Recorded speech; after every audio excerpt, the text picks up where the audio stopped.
బాలరాజు గారు మీరు చూస్తేనేమో అంబేద్కరిస్టు. ఏ పార్టీ అయితే మిమ్మల్ని కొనుగోలు చేయడానికి ప్రయత్నం చేసిందో, ఏ పార్టీ అయితే ప్రభుత్వాన్ని అప్పుడు అస్థిరపరచడానికి ప్రయత్నం చేసిందో ఆ పార్టీ తీవ్రస్థాయిలో సిట్ విచారణ కూడా ఎదుర్కోవాల్సి వచ్చింది. అనేక కేసులు అయ్యాయి. బీజేపీకి సంబంధించిన కీలక నేత కూడా ఇందులో భాగస్వాములు ఉన్నారని ఆయనకు కూడా ఎంత రచ్చ అయిందో మీకు తెలుసు. జాతీయ స్థాయిలో రచ్చ అయింది, ఇక్కడ కూడా రచ్చ అయింది. అలాంటి పార్టీలో మీరు చేరబోతున్నారా?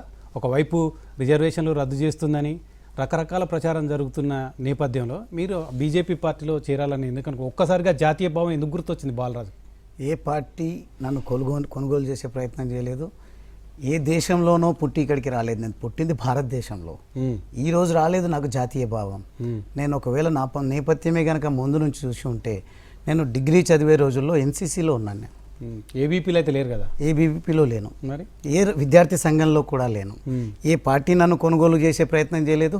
ఏ పార్టీలో చేరుతాననే నిర్ణయం నేను ఇప్పటికీ ప్రకటించలేదు. ఏ పార్టీ కొనుగోలు చేయలేకని చెప్తున్నారు కదా మీరు.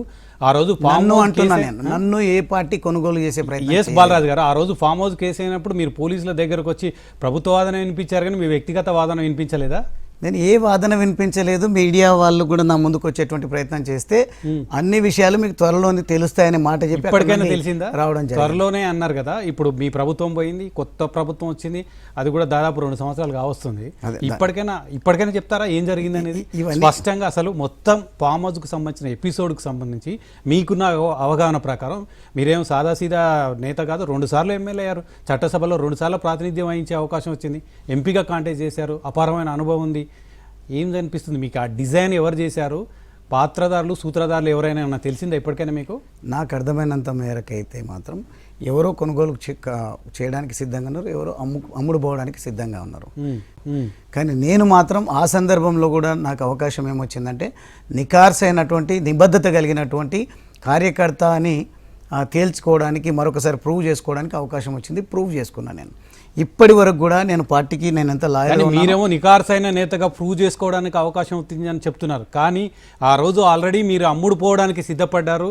మీరు అమ్ముడు పోవడానికి సిద్ధపడ్డ క్రమంలోనే మీ ఫోన్లో ట్యాప్ అయిన తర్వాత మిమ్మల్ని పిలిచి సీరియస్గా మందలించి ఆ ఆపరేషన్కి సంబంధించిన అప్రూవర్గా మార్చారనేది బయట ప్రచారం ఇప్పటివరకు జరుగుతుంది. నా కార్లో నేను సెల్ఫ్ డ్రైవ్ చేస్తూ తీసుకొని వెళ్ళిన. ఒకవేళ నేనే వెళ్ళినట్టయితే అప్రూవర్గా వెళ్ళడానికి ఆస్కారం. వెళ్తే మీ కార్ మీరే డ్రైవింగ్ చేసుకుంటూ వెళ్ళాలి. అంటే నేను నా ఆదేశాల మేరకు వెళ్తా తప్ప నేను పార్టీ ఆదేశం మేరకు వెళ్ళడం జరిగింది.